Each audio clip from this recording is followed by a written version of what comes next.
let's talk about the different types of loss, because you've had, as you mentioned before, there was a lot of different types of loss, and I Yeah, think sometimes people maybe disregard. I'm gonna say minor losses, but the loss of a correct. job is different than a loss of a spouse, but it's still loss, right? It is. So let's talk about a little bit about the types of losses and how you shouldn't disregard those. How you should, you should. It's almost maybe I know you tell me, but it's the same. It's the same process, but at different levels, or maybe with different nuances. Yeah, maybe both, maybe all that, and more, I mean, loss is loss and loss creates grief, and people have different levels of grief. I mean, when I tell my story, sometimes I don't like to tell it a lot, but sometimes when I do tell my story, especially the last part of it about losing my wife, I mean, people get very sympathetic, of course, because it's a heart wrenching and a heartbreaking story. And it is, and there's no question about that. But when I lost my job, I was laid off, downsized, fired, whatever you want to call it, out of the corporate world because I was making too much money. That was all. I'd done it for 35 years. That was so much a part of me. It was so much. It was like somebody had ripped a part of me away. And now what do I do? And now who am I? And blah blah blah. All that. So that's loss. That creates grief. It is a different type. It's probably maybe a different intensity, different levels. I don't know exactly how to phrase it, to be quite honest with you. Divorce creates loss. I've talked to people who've gone through divorce, and they also, suffer the same feelings of grief and anger and sadness and despair and all those kinds of things. Loss of a pet, and depending on the person, for me, losing a pet is a huge deal. It makes me very, very sad and creates a lot of grief and that kind of thing. But I mean, it's just loss is loss, and loss creates grief. I don't care who you are. It just does. Yeah. Let's talk a little bit about the importance of loss and the importance of learning how to deal with it, right? Okay. Because again, we talked about before, if you're going to live, you're going to have loss. Yep. It comes with the territory. But I It does. think that as a culture, we do a really bad job with giving people the tools on to deal with it, right? Especially men, just suck it up, just the way it is. Yeah. But it's going to occur again. It's going to occur again. So let's talk about the importance of acknowledgement and the importance of learning the skills and tools to deal with it.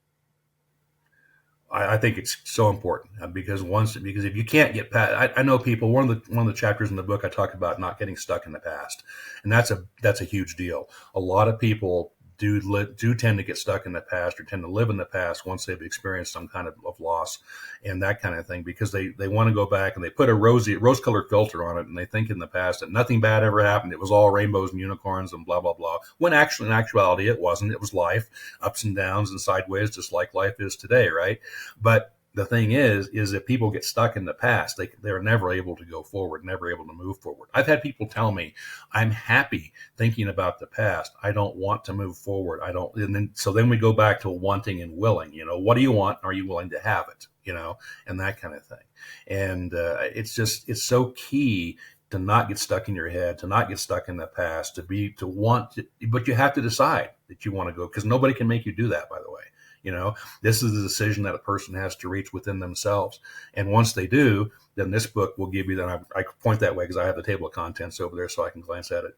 But once they decide they want it, and once they decide they're willing to have it, then they can start going through the steps that will create that restored recovery and that restored life, and move into that life they want. Sure. Let's talk a little bit. I want to get a little deeper into the steps, right? So let's say someone has acknowledged it. They're tired of being in the gray zone. They realize that, the analogy I think of is like, it's a lottery ticket with the covering over it, right? And you scratch it off, and every time you scratch it off, you get to see, or a lottery ticket. But they have these things where you scratch it off, and it reveals a little bit of a color of a new picture, right? Yeah.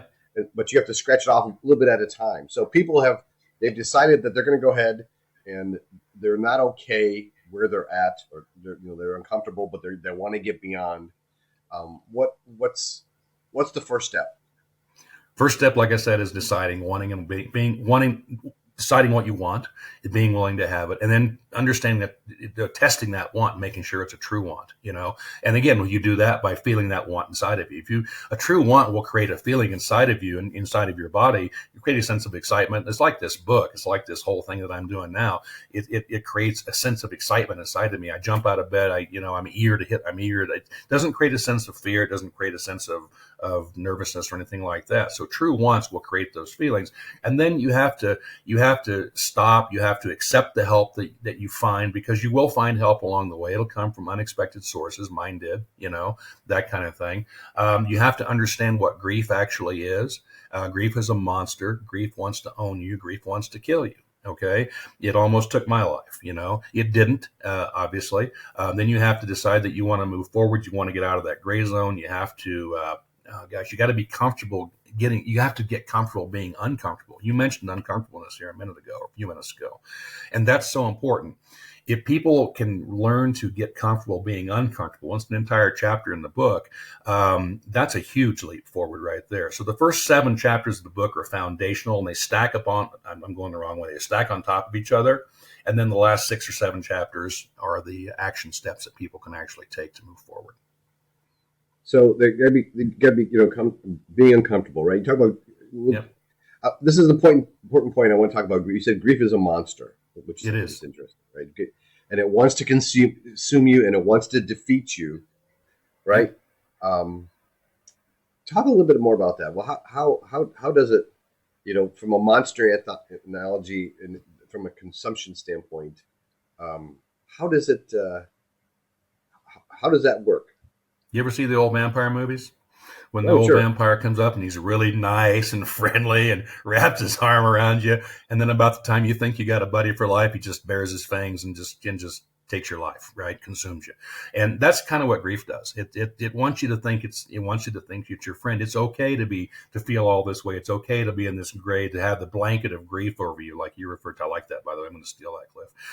But it's okay to be in that place, but it's not okay to be in that place, because eventually that thing it'll try to destroy you. Grief is a jealous master. When I was going through this, I went to 3 grief counseling sessions, and the grief counselor I went to was bless her heart, still stuck in her loss, which had happened 10 or 12 years earlier.